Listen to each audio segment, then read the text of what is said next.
Nous avons décidé de vous reparler de la situation en Haïti. Chaque nouvelle semaine qui passe, le climat délétère semble s'accélérer. La semaine dernière, l'ONU poussait un nouveau cri d'alarme face à une dernière poussée de violence extrême. Plus de 600 morts ont été enregistrés pour le seul mois d'avril dernier. Sans présidence, sans institution capable de faire régner l'ordre, les records s'enchaînent et ils conduisent maintenant une partie de la population à prendre les choses en main, à rendre elle-même justice avec toutes les dérives que cela comporte. Les observateurs de France 24 ont enquêté sur ce récent mouvement appelé Bois calé. Une partie de la population pourchasse, arrête et tue même parfois des individus suspectés d'appartenir à des gangs. On en parle avec vous, Chloé Lauvernier. Bonjour Chloé. Expliquez-nous peut-être déjà comment tout a commencé.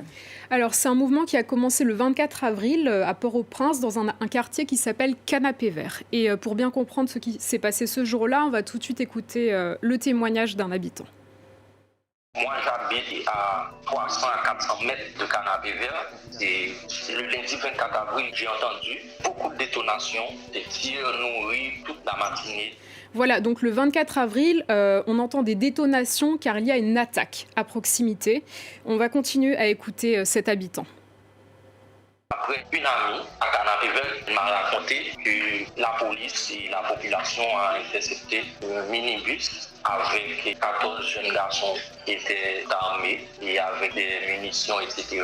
La population a ensuite envahi les lieux pour les exécuter, les brûler.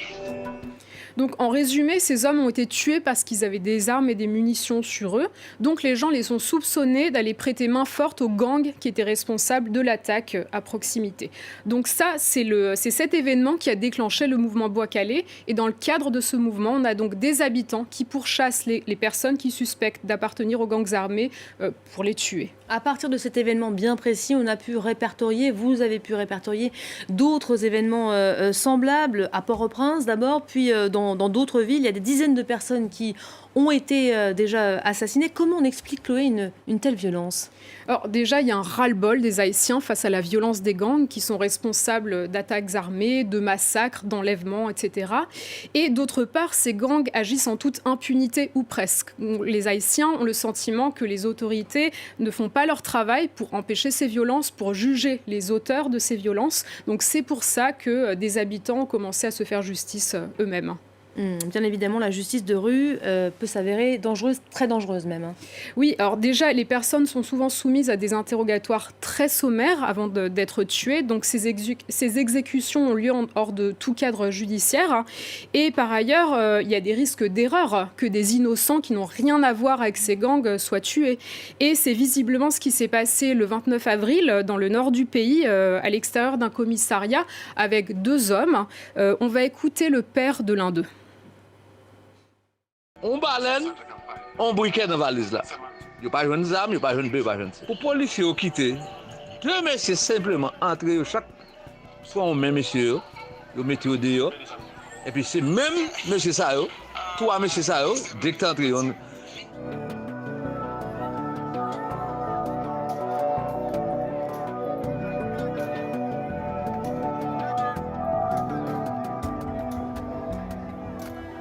ils finissent couper tête messieurs, ils boulent messieurs, mais mon je dis qui perd la vie pour gang.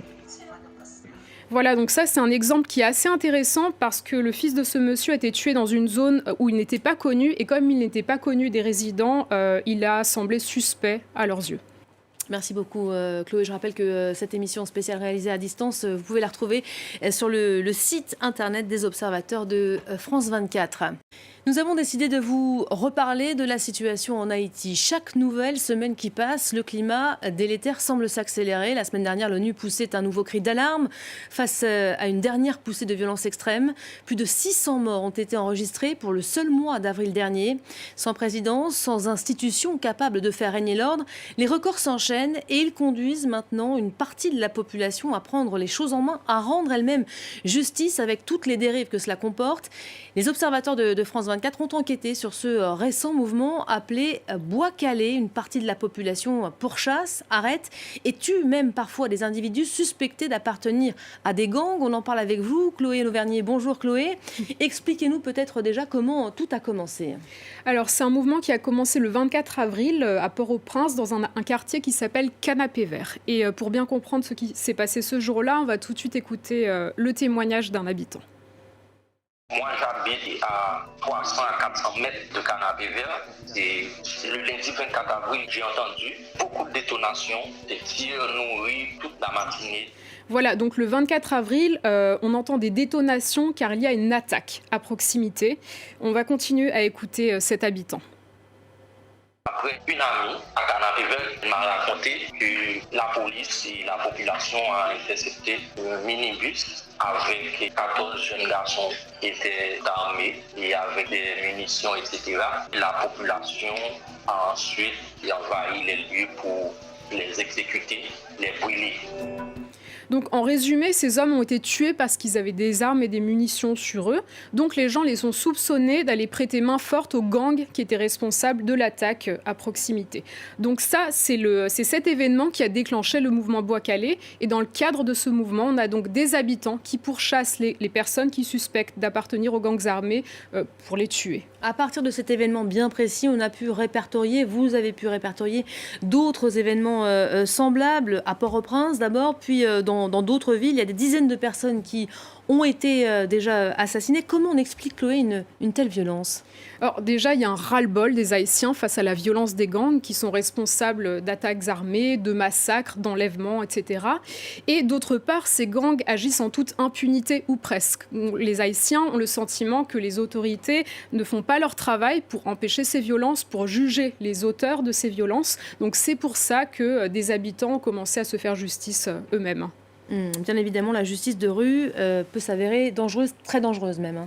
Oui, alors déjà, les personnes sont souvent soumises à des interrogatoires très sommaires avant d'être tuées. Donc ces exécutions ont lieu hors de tout cadre judiciaire. Et par ailleurs, il y a des risques d'erreur, que des innocents qui n'ont rien à voir avec ces gangs soient tués. Et c'est visiblement ce qui s'est passé le 29 avril dans le nord du pays, à l'extérieur d'un commissariat, avec 2 hommes. On va écouter le père de l'un d'eux. On baleine, on briquet dans la valise là. Il n'y a pas de jeunes armes, il n'y a pas de jeunes bébés, pas de jeunes. Pour les policiers quitter, 2 messieurs simplement entrer, chaque soit on met messieurs, ils mettent au dehors. Et puis c'est même monsieur ça, 3 messieurs ça, dès que tu entres,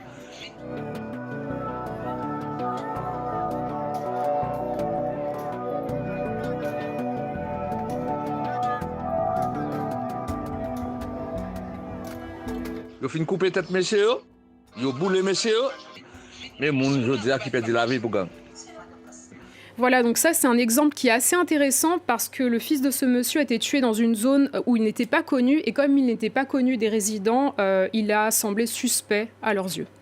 Merci beaucoup Chloé. Je rappelle que cette émission spéciale réalisée à distance, vous pouvez la retrouver sur le site internet des observateurs de France 24. Nous avons décidé de vous reparler de la situation en Haïti. Chaque nouvelle semaine qui passe, le climat délétère semble s'accélérer. La semaine dernière, l'ONU poussait un nouveau cri d'alarme face à une dernière poussée de violence extrême. Plus de 600 morts ont été enregistrés pour le seul mois d'avril dernier.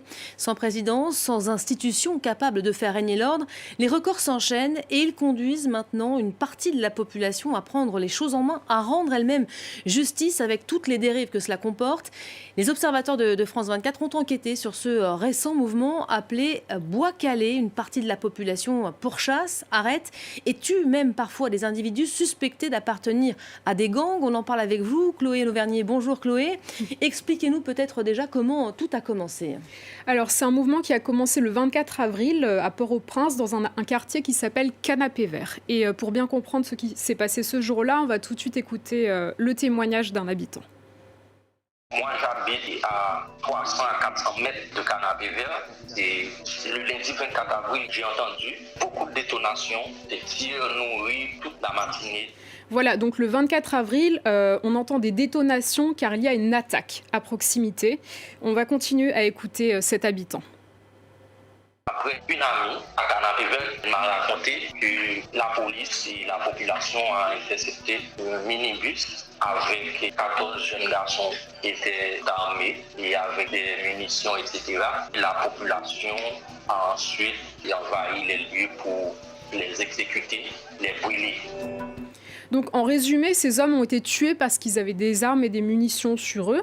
Donc les gens les ont soupçonnés d'aller prêter main forte aux gangs qui étaient responsables de l'attaque à proximité.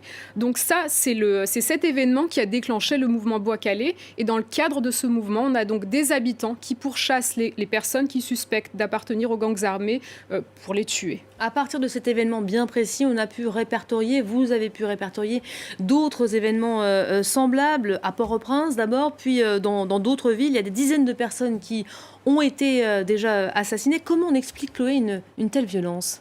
Alors déjà, il y a un ras-le-bol des Haïtiens face à la violence des gangs qui sont responsables d'attaques armées, de massacres, d'enlèvements, etc. Et d'autre part, ces gangs agissent en toute impunité ou presque. Les Haïtiens ont le sentiment que les autorités ne font pas leur travail pour empêcher ces violences, pour juger les auteurs de ces violences. Donc c'est pour ça que des habitants ont commencé à se faire justice eux-mêmes. Bien évidemment, la justice de rue peut s'avérer dangereuse, très dangereuse même. Oui, alors déjà, les personnes sont souvent soumises à des interrogatoires très sommaires avant d'être tuées. Donc ces exécutions ont lieu hors de tout cadre judiciaire. Et par ailleurs, il y a des risques d'erreur, que des innocents qui n'ont rien à voir avec ces gangs soient tués. Et c'est visiblement ce qui s'est passé le 29 avril dans le nord du pays, à l'extérieur d'un commissariat, avec 2 hommes. On va écouter le père de l'un d'eux. On baleine, on briquet dans la valise là. Il n'y a pas de zam, il n'y a pas de bœuf, pas de ça. Pour les policiers quitter, 2 messieurs simplement entrer, chaque soit on même messieurs, ils mettent au dehors. Et puis c'est même monsieur ça, 3 messieurs ça, dès que tu entres,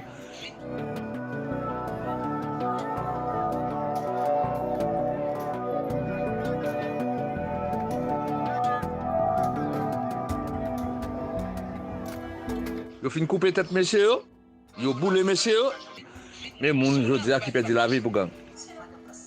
Voilà, donc ça c'est un exemple qui est assez intéressant parce que le fils de ce monsieur a été tué dans une zone où il n'était pas connu et comme il n'était pas connu des résidents, il a semblé suspect à leurs yeux. Merci beaucoup, Chloé. Je rappelle que cette émission spéciale réalisée à distance, vous pouvez la retrouver sur le site internet des observateurs de France 24.